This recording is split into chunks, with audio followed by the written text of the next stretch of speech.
Donc, comme je vous ai dit, je vous parle aujourd'hui de la parentalité des personnes en situation de handicap. Euh, pour vous mettre en contexte, Execo, on est un organisme qui œuvre dans la région de Montréal. Donc, on est un organisme vraiment régional. Puis, notre mission, c'est la promotion et la défense collective des droits pour les personnes qui ont une déficience motrice. Notre vision, c'est de bâtir un monde inclusif.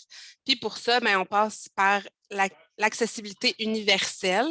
Donc, l'accessibilité universelle, c'est vraiment au niveau soit des bâtiments architecturaux, ça peut être aussi dans les documents écrits. C'est vraiment tout, tout ce qui nous entoure qui est accessible universellement.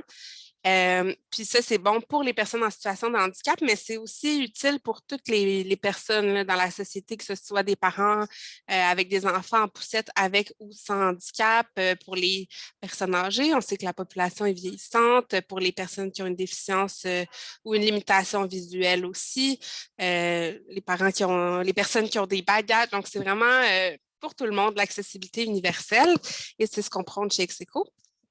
Puis, notre mode de gouvernance et la vie associative, ben, on travaille en gestion participative, donc on a une structure assez horizontale. Puis, on fait de l'éducation populaire avec et par nos membres. Donc, on a 25 militants, on a plusieurs membres, mais les personnes qui sont vraiment engagées et qui participent activement au comité, aux actions et aux revendications d'Execo, il y a environ 25 personnes militantes. On a 10 employés. Puis, on collabore avec 4 organisations publiques, 6 organismes communautaires qui sont pas dans le secteur des personnes en situation de handicap et 13 organismes communautaires qui sont dans le milieu des personnes en situation de handicap, notamment par des tables de concertation ou des projets communs. Donc, ça, c'est nos thématiques actuelles. Je vous fais un petit portrait rapide, mais on va quand même passer à travers chacune rapidement. Donc, on a l'habitation, la parentalité, le transport, la vie municipale, la santé et les services sociaux. Puis, tout ça, vous voyez sur l'image, là, au centre, il y a les membres et l'action citoyenne. Donc, il y a aussi un comité qui est vraiment spécifique à mobiliser les autres membres par rapport à nos actions. Donc, rapidement, pour ce qui est du transport, les objectifs principaux du comité de transport qui se fait avec des militants, mais qui est aussi porté par un employé de Execo, c'est la mise en accessibilité universelle du réseau régulier de transport collectif. Donc, par exemple, le métro et puis les autobus. On sait que il y a certains autobus qui sont munis d'une rampe, mais est-ce qu'on peut embarquer dedans? C'est une autre chose. Puis, il y a de plus en plus de stations de métro qui ont des ascenseurs aussi. Donc, c'est quelque chose qu'on continue à militer, pour lequel on continue à militer. Puis, il y a aussi tout le volet du transport adapté. Là, on sait qu'en ce moment, il y a quand même une crise là, par rapport aux accompagnements, mais il y a d'autres enjeux aussi là, du transport adapté, notamment le financement des chauffeurs de taxi qui s'occupent majoritairement du transport adapté. Ensuite, pour le volet de santé et services sociaux, bien, les principales revendications, c'est de rehausser le financement des services de soutien à domicile, puis l'amélioration du chèque emploi-service. Le chèque emploi-service, c'est une des modalités pour avoir du soutien à domicile. Il y a 3 modalités, là, chèque emploi-service, le CLSC et les entreprises d'économie sociale. Il y a bien sûr aussi le privé, là. Pour ce qui est de la thématique de l'habitation, on revendique l'accès à des logements universellement accessibles. Donc, je vous ai parlé de l'accessibilité universelle un peu plus tôt. Puis les logements universellement accessibles, ben, dans la même optique, c'est bon pour tous les stades de vie qui ait un accident ou le vieillissement de la personne qui survient. Puis pour ce qui est de la vie municipale, mais c'est encore une fois l'accessibilité universelle, mais dans la ville, donc dans les infrastructures, dans, par exemple, les trottoirs, les bâtiments qui appartiennent à la ville, les parcs, tout ça. Je vais vous parler brièvement aussi du service Auxilie, qui est un de nos services qu'on offre chez Execo, donc qui n'est pas en défense collective des droits, mais qui est complémentaire à tout ça. Donc, le but du service Auxilie, c'est d'offrir du soutien puis du jumelage entre les personnes qui sont inscrites à la liste de référence. Donc, c'est des personnes qui peuvent offrir du soutien à domicile, des préposés, que ce soit des préposés aux bénéficiaires ou des préposés pour d'autres activités de la vie quotidienne et domestique, par exemple, préparer à manger. Et les personnes autogestionnaires. Donc, c'est par l'allocation du chèque emploi-service. Puis, le service Auxilie offre ce jumelage-là. C'est un service qui est gratuit. C'est offert, encore une fois, sur l'île de Montréal.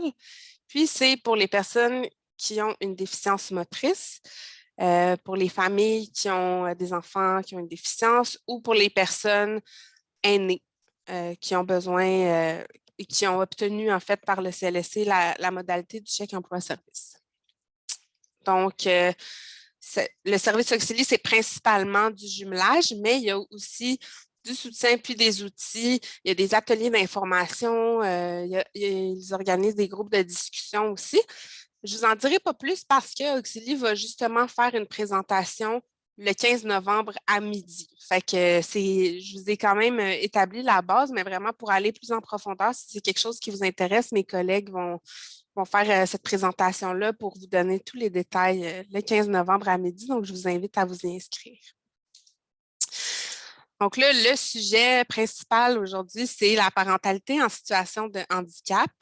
Chez Execo, on a la subvention de la Fondation Mirella et Lino Saputo qui nous permet de porter ce projet-là. Donc, ça a commencé en 2018 qu'on a été sensibilisés aux problèmes des parents en situation de handicap, plus particulièrement parce que nos membres commençaient soit à avoir des enfants ou leurs enfants commençaient à vieillir. Puis, ça a été porté à notre attention que les parents vivaient des défis par rapport à ça. Donc, entre autres, comme le fameux soutien à domicile dont je vous ai parlé, les parents auraient besoin de soutien à domicile spécifique à leur rôle parental, qui est vraiment indépendant du soutien à domicile pour eux-mêmes, eux et elles-mêmes. On va en parler un peu plus loin. Il a aussi été soulevé que c'était difficile de trouver un cabinet accessible en gynécologie, puis faire des suivis obstétriques aussi. Il y a toute la notion là, du danger qu'on associe le handicap, soit par manque de connaissances, par manque de formation, à des dangers pour les enfants. Donc, ça peut aussi amener parfois des signalements injustifiés à la DPJ. Puis, la barrière du transport adapté avec de l'utilisation du transport adapté avec un jeune enfant. Donc, j'ai quelques statistiques ici. Je vous avoue que ce n'est pas des statistiques très récentes parce que la parentalité en situation de handicap, ce n'est pas quelque chose qui est très documenté, là, un peu plus ces dernières années parce qu'il y a des chercheurs, notamment en ergothérapie, qui se penchent vraiment sur ce projet, sur ce concept-là. Mais ce n'est pas une réalité qui est très présente, puis c'est encore moins une réalité qui est très documentée ou connue. Donc, il y a environ 16% de la population qui a déclaré avoir une incapacité. Ça, c'était en 2017. Puis, le tiers de ces personnes-là étaient âgées entre 15 et 45 ans, donc l'âge où c'est possible d'avoir un enfant. Puis, c'est ça, l'étude, en tout cas, on écrit la plus récente, là, vous me corrigerez si vous avez d'autres informations, mais l'étude que nous, on a trouvée la plus récente, mis à part les études, bien sûr, qui ont été faites récemment par les doctorantes la doctorante, je pense qu'elle est parmi nous, Evelina, en ergothérapie, mais sur le sujet de la parentalité en situation de handicap. Ça datait de 2004, puis ça démontrait que 4,8 % des familles québécoises étaient composées d'enfants mineurs où un parent vivait en situation d'incapacité. Donc, cette diapositive-là, ça parle du droit à la parentalité. Ça peut avoir l'air acquis, mais en tout cas, c'est ratifié par le Canada depuis 2010, le droit à la parentalité qui a été reconnu par l'ONU. Puis au Québec, il y a aussi spécifiquement la politique à part entière qui mentionne la nécessité de tenir compte de la diversité des réalités familiales des personnes handicapées dans la conception des politiques familiales. Donc, sur papier, c'est un droit, mais en réalité, c'est plus là qu'il y a des petits défis à relever encore. Donc, c'est dans cette optique-là que le dossier parentalité est né. Puis, les actions qu'on fait chez Execo, ben là, on fait entre autres des projets de recherche. Donc, on a commencé, on a participé à un projet de recherche qui a été financé par l'OPHQ et le report, qui s'appelle Soutenir l'exercice du rôle parental en situation de handicap et améliorer la politique à part entière. Ensuite, on va participer éventuellement à un projet sur la sensibilisation du personnel médical à travers le Canada. Puis, on participe à un projet qui s'attaque aux injustices reproductives en collaboration avec la Fédération québécoise du planning des naissances. Donc, Execo, on a été appelé pour représenter les parents en situation de handicap, mais entre autres, ce projet-là représente aussi les familles LGBTQ+. Ensuite, on contribue aussi à un projet de recherche sur l'identification des facilitateurs et des barrières dans l'utilisation du transport adapté public chez les parents qui vivent avec une déficience motrice, notamment avec les chercheurs dont je vous parlais plus tôt, avec l'Université Laval. Puis, la raison pourquoi il y a autant de projets de recherche, bien, comme je vous ai dit, c'est parce que c'est tellement peu documenté qu'en ce moment, c'est vraiment sur ça que le comité parentalité se concentre, c'est sur contribuer aux recherches, aux projets de recherche, à la documentation pour ensuite que tout ça, ça appuie vraiment ce que nous, on voit sur le terrain pour porter plus loin nos revendications. Donc, justement, parlant des revendications, en ce qui a trait au transport, il y a l'ajustement des services selon les besoins des parents en situation de handicap auprès de la STM puis du Bureau de transport de Montréal. Un des défis, c'est notamment que les parents qui doivent amener leur bébé ou leur jeune enfant avec eux doivent aussi traîner le banc d'auto en plus du sac à couche et de tout le matériel qu'on connaît et de leur aide à la mobilité parce que les véhicules de la STM et du transport adapté ne sont pas munis de banc d'auto. Donc, c'est les parents qui doivent s'occuper non seulement de le traîner, mais aussi de l'installer. Donc, c'est des démarches qu'on essaie de faire. Puis, justement, le projet là, de barrières et facilitateurs des parents en situation de handicap qui utilisent le transport adapté va aider avec ces revendications-là. On fait aussi des revendications auprès du ministère de la Santé et des Services sociaux. Comme je vous ai dit, le soutien à la parentalité dans le soutien à domicile, c'est pas très commun. C'est dans les directives du ministère que les parents en situation de handicap devraient avoir le droit à du soutien spécifique à leur parentalité. Mais dans les faits, pour l'obtenir, il faut souvent passer soit par des processus de plainte, aller au tribunal, avoir une ordonnance de la DPJ. Donc, c'est très compliqué à avoir. Il y a certaines régions, comme le CIUS de la capitale nationale, qui a une grille spécifique aux parents en situation de handicap, mais malheureusement, ce n'est pas encore assez répandu. Donc, c'est quelque chose sur lequel on travaille.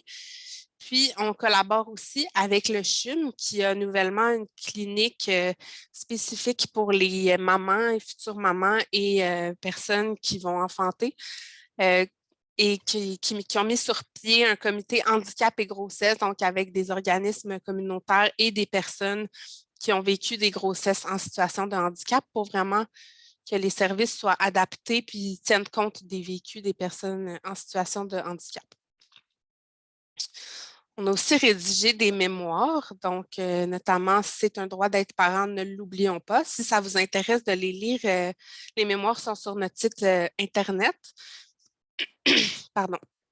Donc, ce mémoire-là, c'est un droit d'être parent, ne l'oublions pas. Il a été présenté à la Commission spéciale sur les droits des enfants et la protection de la jeunesse dans le cadre de la Commission Laurent, là, comme on l'appelle. Donc, ça revient dans les actualités ces jours-ci. Fait que c'est dans ce cadre-là qu'on a rédigé ce mémoire-là. Puis, notamment, on soulève qu'il y a un manque de ressources appropriées, puis que la DPJ ne tient pas compte des réalités des parents en situation de handicap.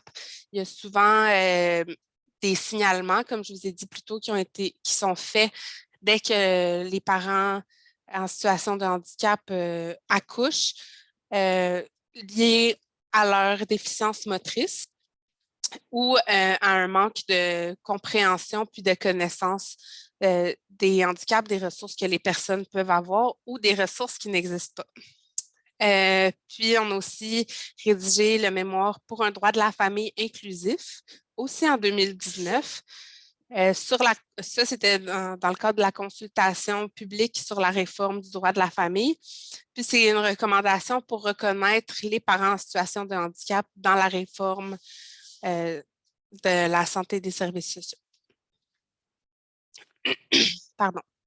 Donc, les actions qu'on compte faire et qu'on est vraiment en poursuite de ces activités-là en ce moment, en fait, bien, comme je vous ai dit, il y a les revendications en lien avec le transport. Ça, c'est surtout par le biais de la recherche qu'on fait ça. L'accessibilité pour les familles au CPE, aux écoles, aux lieux publics et aux lieux de loisirs. Ça aussi, c'est encore dans une optique d'accessibilité universelle, mais notamment pour les CPE, c'est très difficile de savoir quel CPE est accessible. S'il y en a qui sont accessibles, ils sont souvent loin du domicile des parents en situation de handicap parce qu'il n'y en a pas beaucoup.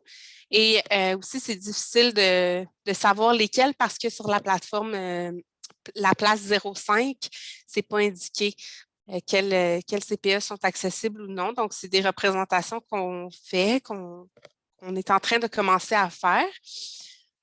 Aussi, pour une meilleure représentation des parents en situation de handicap à la DPJ liée aux enjeux dont je vous ai parlé récemment.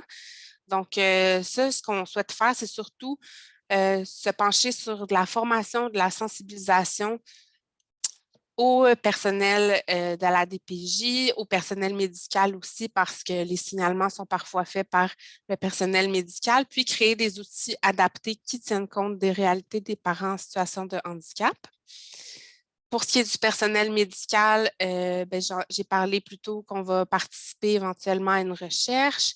Il y a aussi le comité du CHUM, mais c'est aussi avec le ministère de la Santé et des Services sociaux, avec le soutien à domicile, de continuer à faire de la sensibilisation, de la conscientisation aux perceptions, puis adapter les pratiques vraiment en fonction des parents en situation de handicap, parce qu'en ce moment, s'il y a une grille d'évaluation, par exemple, qui est faite pour le soutien à domicile, bien, c'est la même grille pour tout le monde. Donc, il n'y a pas vraiment place aux nuances dans ce cas-là.